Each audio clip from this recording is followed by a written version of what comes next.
একজন সাধারণ গ্রামবাসী একদিন ঘাসের ভেতরে একটি দুর্বল সাপ খুঁজে পেল। সাপটির পায়ে জড়ানো ছিল ড্রাগনের চোখের মতো দেখতে একটি রহস্যময় পুঁতি। লোকটি সেটাকে মূল্যবান রত্ন ভেবে এক কামড়ে গিলে ফেলল, কিন্তু হঠাৎই পুঁতিগুলো তার গলায় আটকে গেল। সে মরিয়া হয়ে কাশি দিতে লাগলো। তারপর অদ্ভুত কিছু ঘটল, পুঁতিগুলো গলে গেল আর একটি শীতল শক্তি তার শরীরের ভেতর দিয়ে প্রবাহিত হয়ে ড্যান্টিয়ানে পৌঁছে গেল। কিছুক্ষণের মধ্যেই সে বুঝতে পারল তার ভেতরের শক্তি হঠাৎ বহুগুণ বেড়ে গেছে। পরীক্ষা করার জন্য সে দূরের পাহাড়ে ঘুষি মারল, আর মুহূর্তেই পাহাড়ে বিশাল হাতের ছাপ পড়ে গেল। এরপর কয়েকদিনের মধ্যেই সে নিজের এই শক্তির উপর ভর করে এক অতুলনীয় মার্শাল আর্ট আয়ত্ত করে ফেলল। কিন্তু আশ্চর্যের বিষয়, এত শক্তিশালী হয়েও সে কাউকে চ্যালেঞ্জ করল না, বরং নিজের পরিচয় লুকিয়ে সে বিয়ে করল, সংসার গড়ল।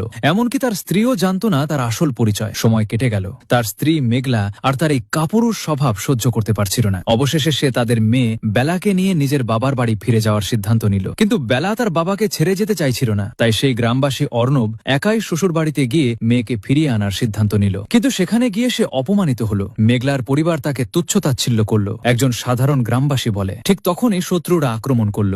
মেঘলার বাবার ডাকা সব শক্তিশালী যোদ্ধা একে একে পরাজিত হল। শেষে দাঁড়িয়ে রইল শুধু অর্ণব। সে নিজের স্ত্রী ও মেয়েকে রক্ষা করতে এগিয়ে এলো। তখন সবাই বুঝতে শুরু করলো এই মানুষটা মোটেও সাধারণ নয়। একজন বলল, তুমি কে? অর্ণব শান্তভাবে বলল, আমি শুধু একজন গ্রামবাসী। আমি ঝামেলায় জড়াতে চাই না, কিন্তু আমার মেয়ের ক্ষতি হলে আমি চুপ থাকবো না। শত্রুরা হেসে উঠল, একজন গ্রামবাসী আমাদের সামনে দাঁড়াবে? কিন্তু পরের মুহূর্তেই অর্ণবের এক আঘাতে সবচেয়ে শক্তিশালী যোদ্ধা মাটিতে লুটিয়ে পড়ল। সবাই স্তব্ধ।